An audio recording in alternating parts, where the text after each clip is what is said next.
Okay, let's unpack this. I want you to picture a specific sensation. You're driving on the highway, maybe you're late, maybe you're just tired. And up ahead, the brake lights, they just flare red, traffic crawls.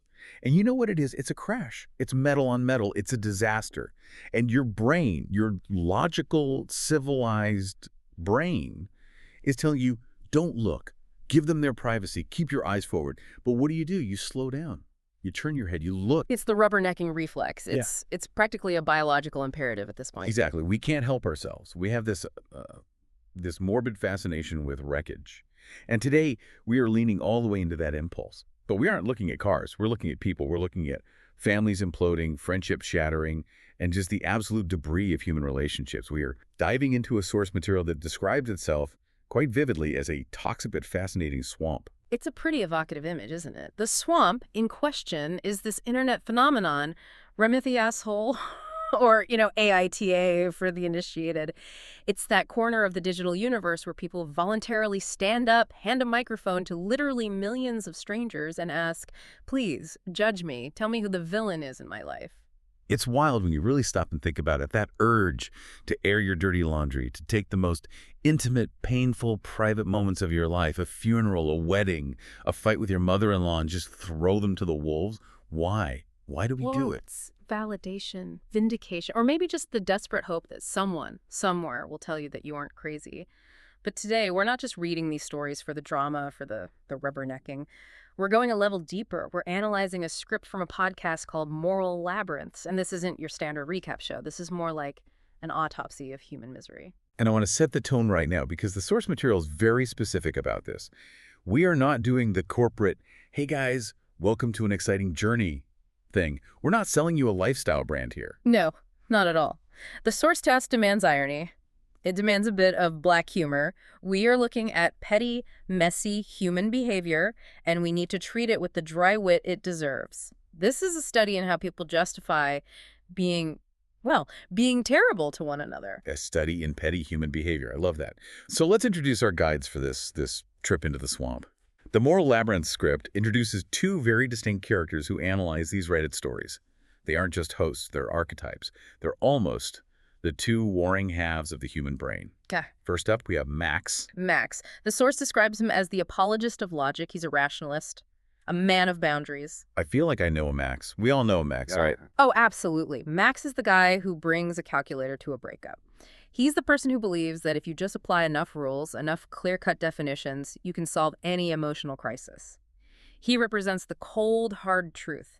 His entire goal is to wade through this swamp of drama without getting a single speck of mud on his shoes. He wants to solve the equation. Find the right answer. Precisely. He sees life as a series of transactions. Input, output, contract, fulfillment. It's all just math to him. And then, on the other side of the ring, we have Olya. The empath. The defender of family ties and what she calls the human factor. The bleeding heart. She really is. If Max is the spreadsheet, Olya is the nervous system. She feels everything. She acts as the advocate for feelings. She represents that messy, inconvenient reality that, you can't just logic your way out of a relationship. So the central conflict of our deep dive today isn't really about the specific Reddit stories themselves. It's about the war between these two worldviews. It's dry logic versus broken hearts. Exactly.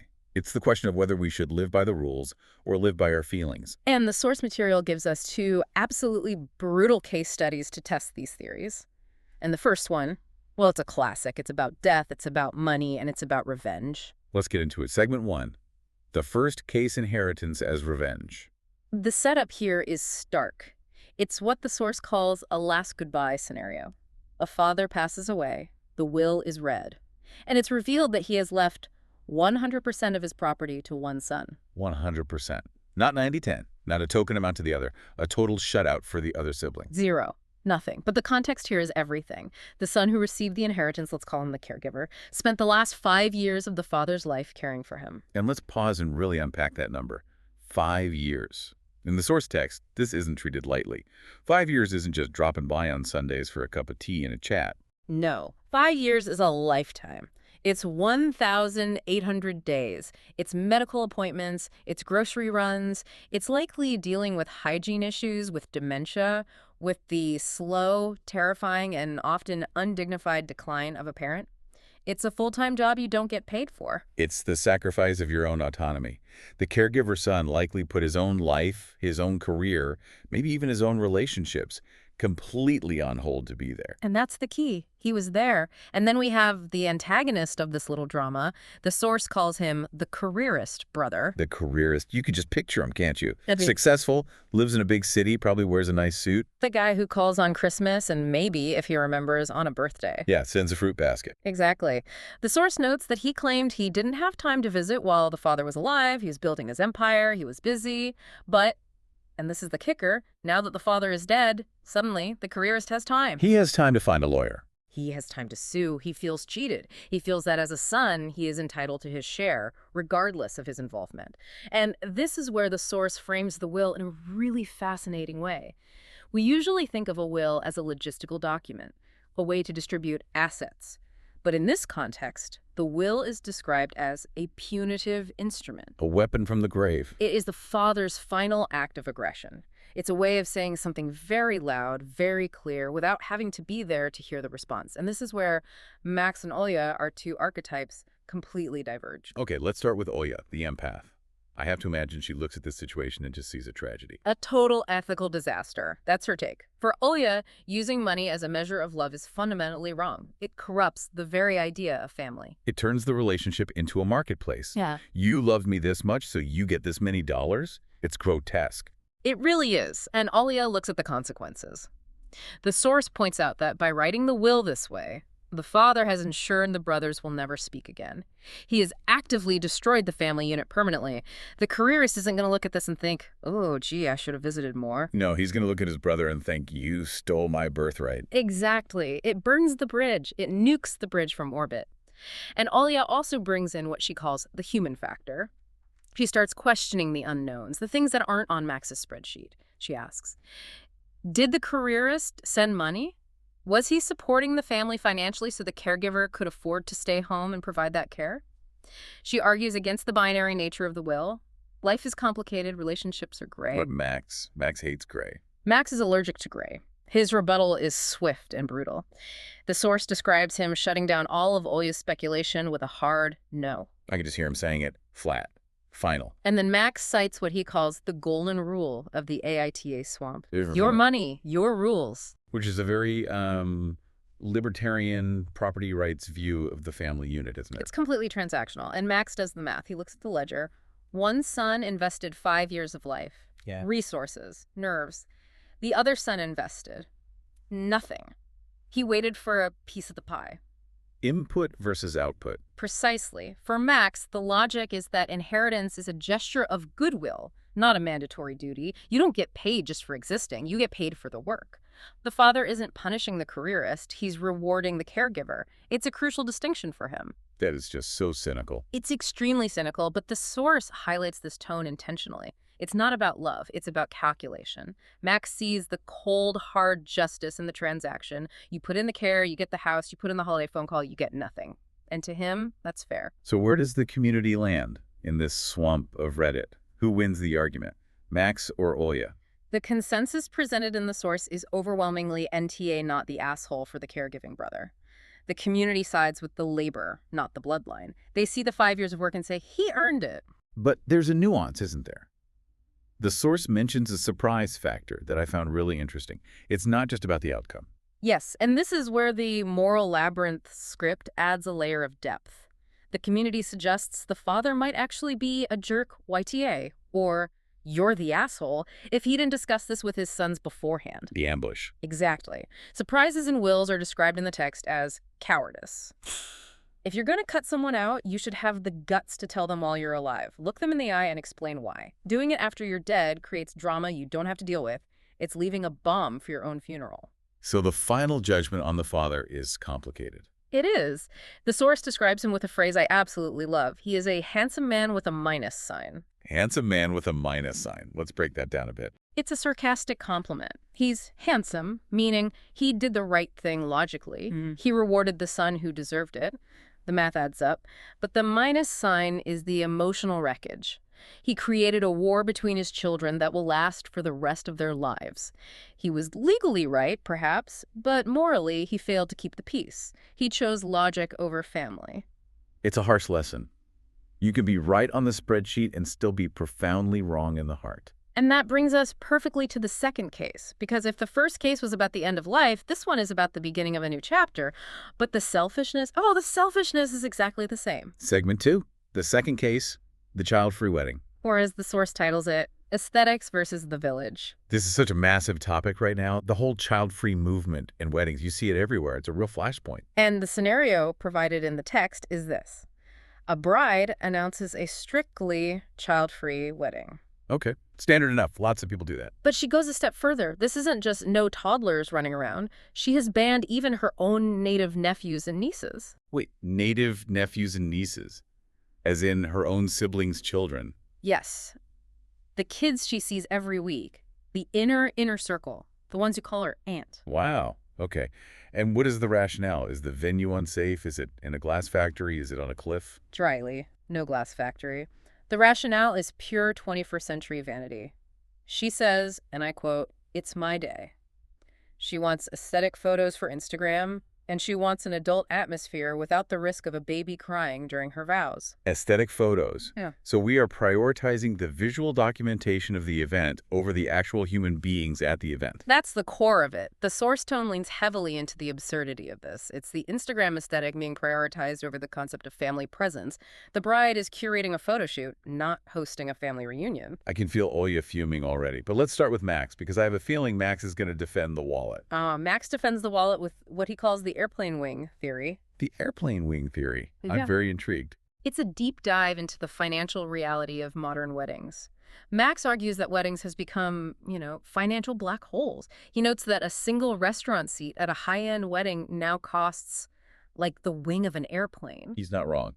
Catering prices are absolutely insane. You're paying $200, $300 a head sometimes. Exactly. So Max's logic is cold, but it's clear. Why pay for a child's menu? Why pay for an animator? Why pay for a babysitter? If the goal is Great Gatsby, party, high glamour, high cost, black tie, why subsidize a toddler who won't remember it, who will eat one bread roll, cry, and fall asleep under the table? He's treating the wedding like a ticketed production, like a Broadway show. And kids under 5 get in free, but not here. And he argues that the guest can be selfish, too. Max's stance is that bringing a crying child to a first dance is a form of disrespect. It ruins the product. The product being the perfect moment, the curated experience. Exactly. You paid for perfection. A screaming child is a defect in the product. It's a breach of an unwritten contract. But Olya must see this as modern egoism in its purest, most distilled form. She is absolutely disgusted with what she calls the club party mentality. For Olya, a wedding isn't a show. It's not a product. It is a uniting of two families. It's a ritual. It's about the village coming together to witness something sacred. It's about merging tribes, not just getting good photos. It is. And she points out the specific cruelty in this case, which is the real heart of the issue for her. The ban includes a sister, the bride's own sister, who has a nursing baby. Oh, that changes the calculus completely. A nursing baby isn't a toddler you can leave with a sitter for 6 or 7 hours. They are a biological unit with the mother. Exactly. By banning the baby, you are effectively banning the sister. You're forcing her to choose. And the message sent to the family, according to Olya's analysis, is this. I need you, but your children are garbage that spoils my frame. Wow. Garbage that spoils my frame. It's visceral, isn't it? But that's the message. You are telling your family that their existence as parents is an inconvenience to your aesthetic vision. Olya's verdict is a pure, unadulterated YTA. You're the asshole, no question. So where does the Reddit swamp land on this one? This feels like it could go either way. Is there a rule of engagement? There are, of course, technicalities. The source breaks down the Reddit rules of engagement. Of course there are rules. There are always rules in the swamp. The verdict is often NAH, no assholes here, but only if the ban is announced 6 months in advance. Fair warning. Giving people a choice. It gives them an out. Right. You give them time to find a sitter or to gracefully decline the invite without drama. But there's a trap. What the source calls the YTA trap. What's the trap? Manipulation. If the bride says, if you love me, you'd find a way. If you love me, you'd come without your kids, she becomes the villain. You can set a boundary, but you can't emotionally blackmail people into crossing their own boundaries to accommodate yours. And what about the specific issue of the nephews? Yeah. The inner circle. That's the consensus nuance. The source notes that while a general child-free policy is often accepted in the swamp, excluding the closest circle, the native nephews and nieces, is considered too much. It crosses a line from preference to rejection. Precisely. It signals that the aesthetic matters more than the specific, intimate bond with those children. It's a rejection of that intimacy in favor of control. So what does this all mean? We have these two cases, one about money and death, one about photos and weddings. But they feel like they're about the same thing. They are. And this brings us to segment 3, synthesis and conclusion. The hosts of Moral Labyrinths try to wrap this all up, and they land on a concept they call the thin line. Okay, so Max's summary of this thin line. Max argues that the boundary between I have a right to my boundaries and I'm just an egoist is extremely thin. That's profound, actually. We talk so much about boundaries today. We use therapy speak constantly. I'm protecting my peace, I'm setting a boundary, but sometimes you're just being a jerk. That's the danger. You can use the language of boundaries as a shield for simple selfishness. Max acknowledges that. You can be logically right, you can be within your legal or social rights, and you can still be an egoist. And Olya, what's her takeaway from all this? Olya offers the moral of the story. She says sometimes it is better to be less right, but more human. Less right, but more human. I like that. Being technically correct, like the father with the will or the bride with the venue cost, doesn't mean you're being a good person. It doesn't mean you're strengthening your relationships. It means accepting the messiness. It means letting a baby cry for 30 seconds at the wedding because having your sister there is more important than perfect silence. It means maybe splitting the inheritance in a way that isn't perfectly fair on paper just to keep the peace and keep your family together. But Max, being Max, has to get the last word in. A cynical rejoinder to that. Oh, he does. He listens to that beautiful, humane sentiment from Olya and says, or just have a good lawyer. Trial, of course. The ultimate rationalist defense. If you can't be loved, be legally untouchable. The source also touches on the vocabulary of the swamp. We've been using these acronyms NTA, YTA, and AH. They sound like military codes. Or grades of meat. Prime asshole. They do. And the text notes how these acronyms reduce complex human morality to these 3-letter stamps.